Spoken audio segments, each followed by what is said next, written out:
എന്തുണ്ട് വിശേഷം? നല്ല വിശേഷം, അടിപൊളിയായിട്ട് പോണു. അപ്പൊ ഇപ്പൊ ഒരു ഇവന്റിന്റെ ഭാഗമായിട്ടാണ് നമ്മൾ ഇവിടെ ഉള്ളത്. എങ്കിലും ഞാൻ കുറച്ച് സമയം ഇങ്ങനെ റിക്വസ്റ്റ് ചെയ്ത് വാങ്ങിച്ചിരിക്കുകയാണ്. അപ്പൊ കുറച്ച് കാര്യം സംസാരിക്കാം. പുതിയ പ്രൊജക്ട് ഏതാണ്? പുതിയ പ്രൊജക്ട്സ് എന്ന് പറഞ്ഞാൽ ഫിലിം പ്രൊജക്ട്സ് ആണോ അതോ പാട്ടിന്റെ?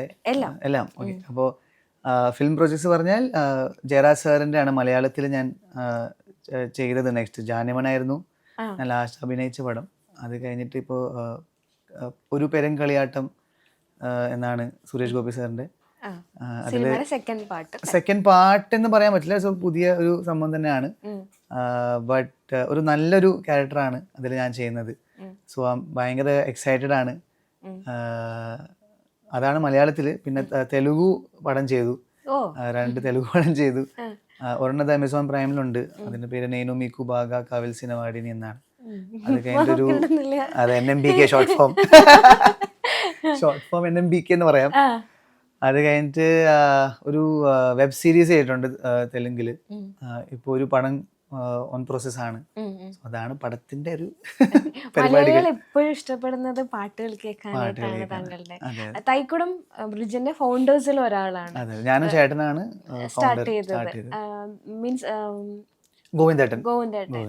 ഗോവിന്ദേട്ടൻ ബന്ധുവാണ്? എന്റെ ചെറിയച്ഛന്റെ മോനാണ്. അങ്ങനെ ഒരു ബന്ധം കൂടെ എനിക്കറിയില്ല. ഓക്കെ, നിങ്ങൾ സ്റ്റാർട്ട് ചെയ്തു.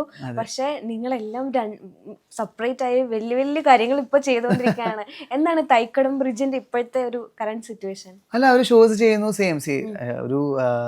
ഒരു മ്യൂസിക് ബാൻഡ് ആവട്ടെ അല്ലെങ്കിൽ ഒരു ആർട്ടിസ്റ്റ് ആവട്ടെ, ഇത് സംഭവം എന്ന് പറഞ്ഞാൽ നമ്മള് ഇപ്പൊ ടിവിയിൽ അങ്ങനെ നമ്മൾ പരിപാടികൾ ചെയ്യുന്നില്ല. കൂടുതൽ ഒരു ആർട്ടിസ്റ്റ്, ഒരു സിംഗറിന്റെ ഒരു മെയിൻ വരുമാനം എന്ന് പറഞ്ഞാൽ ആക്ച്വലി ലൈവ് ഷോസും പരിപാടികളൊക്കെയാണ്. പിന്നെ നിങ്ങൾ പറഞ്ഞ പോലെ തന്നെ കുറച്ച് നേരം മുമ്പ് ആസ് വി വർ ടോക്കിംഗ്, ഈ യൂട്യൂബ് ചാനൽ ഒക്കെ നമ്മൾ ഇടുന്നു, ഇൻഡിപെൻഡന്റ് ആയിട്ട് നമ്മൾ സോങ്സ് റിലീസ് ചെയ്യുന്നു. സോ ഷോസ് ആണ് ഇപ്പൊ എല്ലാവരും കൂടുതൽ. തൈക്കുട ആണെങ്കിലും ഞാനാണെങ്കിലും നമ്മളെല്ലാവരും ഷോസ് ആണ് കൂടുതൽ ചെയ്യാറ്. പിന്നെ ഇടയ്ക്ക് എനിക്ക് സമയമൊക്കെ നല്ല പ്രൊജക്ട് ഒക്കെ വരുമ്പോൾ ഞാൻ അഭിനയിക്കാൻ പോകും. പിന്നെ ക്രിക്കറ്റും കളിക്കും. അപ്പൊ ഇതൊക്കെ എനിക്ക് എനിക്ക് ഏറ്റവും ഇഷ്ടമുള്ള കാര്യങ്ങളാണ് ബേസിക്കലി ഈ 3 പരിപാടിയും. അപ്പോ ഞാൻ എല്ലാം ചെയ്യുന്നു. അപ്പൊ ക്രിക്കറ്റ് ടോപ്പിക് ഇങ്ങോട്ട് വന്നോണ്ട് ഞാൻ ചോദിക്കട്ടെ, 3 ഓപ്ഷൻ തന്നാൽ ആക്ടിങ്, ക്രിക്കറ്റ്, സിംഗിങ്, ഇതിൽ ഏത് ഫസ്റ്റ് ചൂസ് ചെയ്യും? അതെനിക്ക് സിംഗിങ് പറയണമെന്ന് ആഗ്രഹമുണ്ട്. പക്ഷെ അതൊരു കള്ളമായിരിക്കും. അത് കാരണം എന്റെ വൈഫ് ഇത് കാണും ചിലപ്പോ. കാരണം എന്താ അറിയോ, ഞാൻ ചില പ്രാവശ്യമൊക്കെ ഷോസും ചിലപ്പോ എടുക്കാണ്ടാവും. ക്രിക്കറ്റ് കളി സാധാരണ ഒരു സൊസൈറ്റിയിലൊരു ക്രിക്കറ്റ് കളിയായിരിക്കും ചിലപ്പോ. അപ്പോ എന്റെ അടുത്ത് എന്റെ വൈഫ് ചോദിക്കും, നിനക്ക് ാണോ നീ ഒരു സൊസൈറ്റി കളിക്ക് വേണ്ടി നീ ഷോക്ക് വിടുന്നത്? ഭയങ്കര മോശമാണ്. ഇപ്പൊ ഷോക്ക് എത്ര പേർക്ക് അപ്പൊ സെന്റി ആയിരിക്കും, എത്ര പേർക്കൊക്കെ ഷോസ് ഒന്നും ഇല്ലായിരിക്കും. അപ്പൊ നിനക്ക് ഇങ്ങനെ കിട്ടുന്ന സമയത്ത് നീ ഷോ ചെയ്യണം. ഇത് ഭയങ്കര, അപ്പൊ എനിക്ക് ഞാൻ ഗിൽറ്റ് ഫീൽ അടിക്കും. അപ്പൊ ഞാൻ ക്രിക്കറ്റ് ഒക്കെ വിട്ടിട്ട് പിന്നെ ഷോ ചെയ്യാൻ വരും. അങ്ങനെ 2 പ്രാവശ്യം ചെയ്തിട്ടുണ്ട്. പക്ഷെ അങ്ങനെയല്ല, ഞാൻ ഫ്രീ ആയിരുന്നു.